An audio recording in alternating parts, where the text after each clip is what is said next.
Kneeling, not knowing what else to do, she started to laugh. Chuckling first, then deep laughter. The feeling of hold that came from the magnetic implants in her arms was actually one of gentle massage under the skin. She could wiggle her fingers freely, but her wrists were glued to the platform.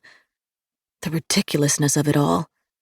She laughed until she felt out of breath, then laughed some more. The bells began to sound. Wright screamed into the air. "Please rise for Her Majesty." He ran the rest of the way to his announcer's box. The crowd stood on their feet. They held themselves still and erect. For her.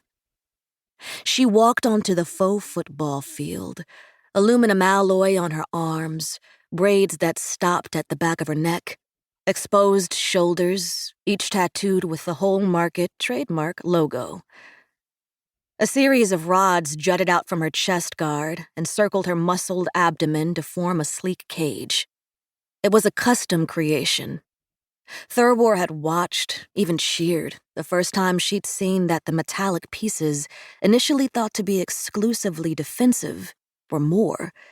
She'd been watching, huddled with the others in her cell block around the streaming video feed, when the woman had removed 2 of the rods from her guard and pressed them into Slingshot Bob's eyes. And now Thurwar was seeing them up close. This was Melancholia Bishop's final fight. Bishop had made it. She had done what no woman before her had done, survived 3 years on the circuit. 3 years of slamming down her hammer, Haas Omaha, and swiping her mace, Vega. 3 years conquering souls. "Drown King County's very own Queen of the Damned." All she had in her hands was her helmet. Melody's helm, Crusader style, made of tin with a gold cross down its middle. "The Annihilator, the bad news bitch, the death songstress herself." The 7th bell rang. The people screamed. For years, this had been their sacred ritual. The 7 bells of Melancholia Bishop. They'd seen her wipe scum off the earth. They'd seen her kill women and men whom they'd once claimed to love. Now she stood and looked out at them for the last time. Soon she would be free. "Melancholia! Melancholia! Melancholia!" The crowd chanted. Her brown eyes explored the bleachers. Then she raised the helm above her head. Once it was on, she was home. "Melancholia! Melancholia! Melancholia!" "For the last time ever," Wright cheered.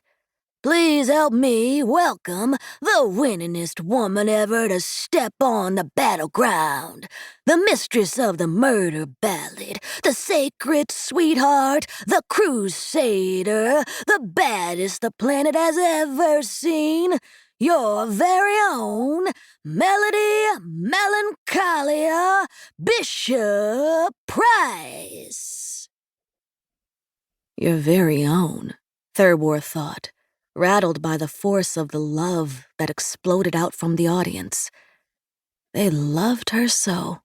And still, this woman, despite it all, belonged to none of them. She had an aura about her that made that clear. It was enough to push Thurwar's eyes down to the ground, as if the woman in front of her truly were royalty. Thurwar watched, bowed in her keep, an impossible power in front of her. The hammer and the mace. On one side of the field there was a knight in her armor. On the other side, there was Thurwar in a jumpsuit, a corkscrew slick in her clammy hands.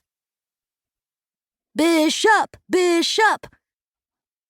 Any final words for us, Melancholia?" Wright asked. "What's left to say?" she said. Her voice echoing metallic but familiar through her helmet as she addressed the crowd. "I'm in the same..."